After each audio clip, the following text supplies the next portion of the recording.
It's kind of like, oh, here we go again. It's a slap in the face to all of us. This is the second case of vandalism in Paintbrush Alley in the last 3.5 months. However, those are not the first cases. This public art display has been vandalized repeatedly since it was unveiled. Now, according to Dell and Joy, the problem isn't necessarily not having cameras. They have several installed throughout the alley. It's more about having Wi-Fi access to install more and having the proper lighting. Although the artwork can and will be fixed quickly, the hurt that goes along with each vandalism case won't heal overnight. With all the time and trouble and volunteer hours and how long it took us to just clean the alley itself up, it's just real disappointing, and you're just like, why? And that's what everybody keeps asking me. Not just, Paintbrush Alley, but all of downtown feels it. All the people who've invested in their businesses and the properties that they own downtown.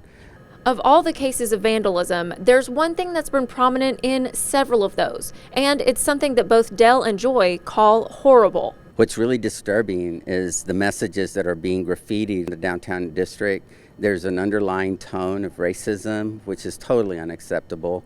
We're all one, and especially under the conditions that we're faced with right now with the COVID-19, it's such a display of disrespect to human life. When it comes to catching who did this, Joy says you can do your part. Whoever did this has told someone, for sure, because they want it to be acknowledged. Keep your eyes open, keep your ears open, and if you get wind of who might have done this, please contact the police department. As for the vandal or vandals, Dell has this message. If you're out there and you're listening to this broadcast and you did this, I hope that you would have the courage to stand up and say, hey, I'm sorry, I made a mistake. I was doing something I shouldn't have done, and kind of get some help. You might be looking for something that you need something in your life, and I would encourage you to go get help. For Concho Valley Homepage, I'm Sonora Scott.